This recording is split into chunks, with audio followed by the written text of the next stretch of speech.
Bagram, the big air base that we're trying to get it back, by the way. Why is Bagram so important for Trump? If they don't do it, you're going to find out what I'm going to do.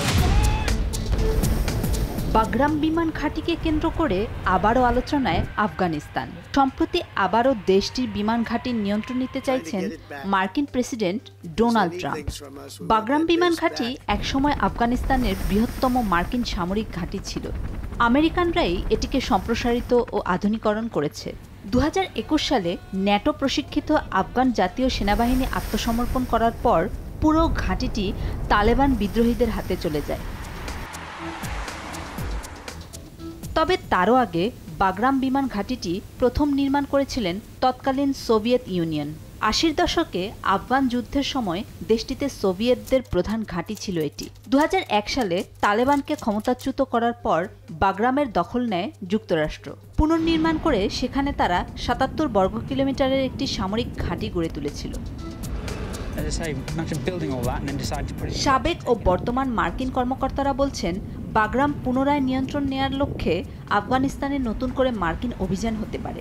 আধুনিক যুগে British সাম্রাজ্য, Soviet union এবং মার্কিন যুক্তরাষ্ট্রের মতো পরাশক্তিরা আফগানিস্তানের সামরিক বিজয় অর্জন এবং দীর্ঘস্থায়ী নিয়ন্ত্রণ প্রতিষ্ঠা করতে ব্যর্থ হয়েছে।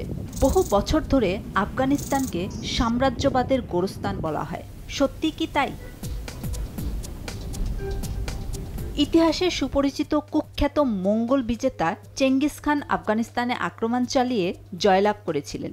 আরেক বিজেতা তৈমুরলং আক্রমণ চালিয়েও বিজয়ের মুকুট পরিধান করেছিলেন। তার উত্তরসূরি বাবরও আফগানিস্তান শাসন করেছিলেন। আরব, পারস্য এবং তুর্কি আরও অনেকেই আফগানিস্তানে আক্রমণ চালিয়ে নিজেদের দখলে নিয়েছিল অঞ্চলটি।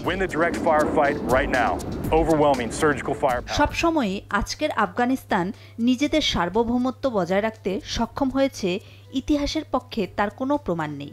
তবে একটা বিষয়ের সত্যতা রয়েছে, সেটি হচ্ছে যখনই বাইরের কোনো পক্ষ আফগানিস্তানে হামলা চালিয়েছে, তখনই দেশটির অধিবাসীরা তুমুল প্রতিরোধ গড়ে তুলেছে।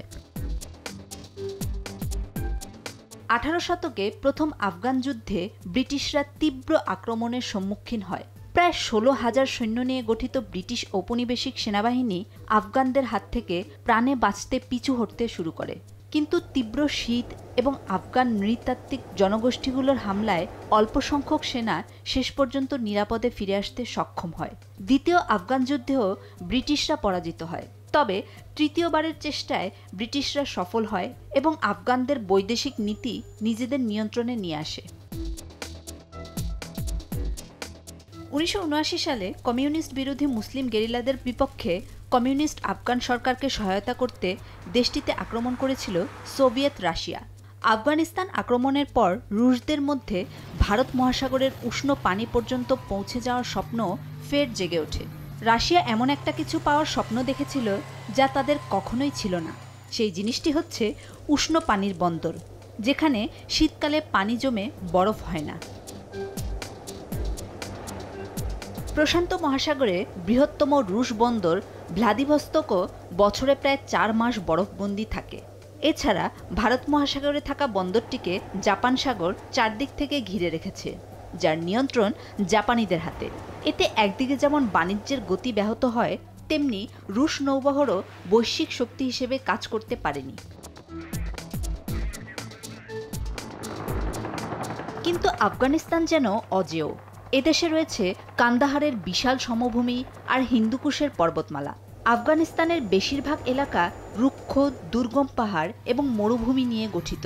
এই কঠিন ভূখণ্ড বহিরাগত সামরিক বাহিনীর জন্য যোগাযোগ, সরবরাহ এবং যুদ্ধ পরিচালনা করার জন্য অত্যন্ত দুরূহ করে তোলে। আধুনিক শতাব্দীতে কোনো বিদেশি দখলদার শক্তি আফগানিস্তানে জয়ী হতে পারেনি।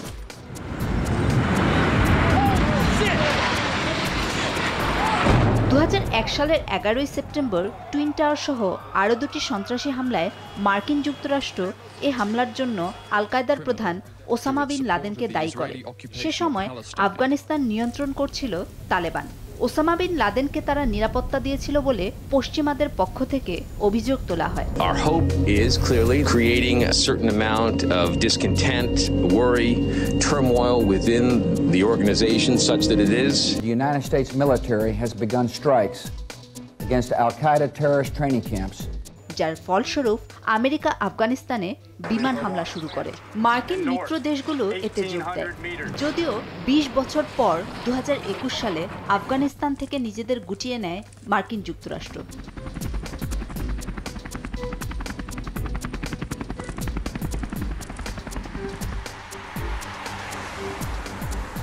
আফগানিস্তানে মার্কিন যুক্তরাষ্ট্রের সামরিক অভিযানের মূল উদ্দেশ্য ছিল আল কায়দাকে দুর্বল করা এবং তাদের আশ্রয়দাতা তালেবান সরকারকে ক্ষমতাচ্যুত করা। মার্কিন যুক্তরাষ্ট্রের তৎকালীন প্রেসিডেন্ট জো বাইডেন মনে করেছিলেন তাদের মূল উদ্দেশ্য পূরণ হয়েছে, আল কায়দার আর আমেরিকার ওপর হামলার ক্ষমতা নেই। The United States did what we want to do in Afghanistan. The mission was accomplished in that we got Osama bin Laden, and terrorism is not emanating from that part of the world. আফগানিস্তানের যুদ্ধ ছিল আমেরিকার ইতিহাসে ভিয়েতনামের পর দ্বিতীয় দীর্ঘতম যুদ্ধ। এই ২০ বছরের দীর্ঘ যুদ্ধে মার্কিন যুক্তরাষ্ট্র বিপুল পরিমাণ সামরিক ও অর্থনৈতিক ক্ষতির সম্মুখীন হয়েছে। বহু মার্কিন সেনা নিহত ও আহত হয়েছে এবং যুদ্ধ চালাতে ট্রিলিয়ন ডলার খরচও হয়েছে। এই বিশাল ব্যয়ভার বহন করাকে যুক্তরাষ্ট্র সে সময় অর্থহীন মনে করেছিল। এছাড়া দুর্গম পাহাড়ি অঞ্চল থেকে দেশটির সম্পদ আহরণও বেশ জটিল এবং ব্যয়বহুল ছিল। ২০২০ সালের ফেব্রুয়ারিতে মার্কিন যুক্তরাষ্ট্র এবং তালেবানের মধ্যে স্বাক্ষরিত হয় এই চুক্তি অনুসারে আফগানিস্তানের শান্তি প্রতিষ্ঠা এবং তালেবানের কিছু শর্ত পূরণের বিনিময়ে মার্কিন ও ন্যাটো বাহিনীর সেনা প্রত্যাহারের সময়সীমা নির্ধারণ করা হয়েছিল। মোট কথা, আফগানিস্তান থেকে আমেরিকার সেনা প্রত্যাহারের কারণগুলোর মধ্যে প্রধান ছিল দীর্ঘ ও ব্যয়বহুল যুদ্ধের অবসান, তালেবানের সাথে শান্তি চুক্তি এবং আফগানিস্তানের দুর্বল ও জনবিচ্ছিন্ন সরকার। ভূ রাজনৈতিক কারণে আফগানিস্তান শুধু এশিয়ারই নয়, ইউরোপ, আমেরিকা, গোটা বিশ্বের কাছে একটি গুরুত্বপূর্ণ দেশ। আফগানিস্তানের উত্তরে উত্তর পূর্ব চীন, পশ্চিমে ইরান এবং পূর্ব দক্ষিণে পাকিস্তান। আফগানিস্তান থেকে একদিকে চীন, অন্যদিকে রাশিয়াকে পর্যবেক্ষণ ও নিয়ন্ত্রণ করা সুবিধাজনক।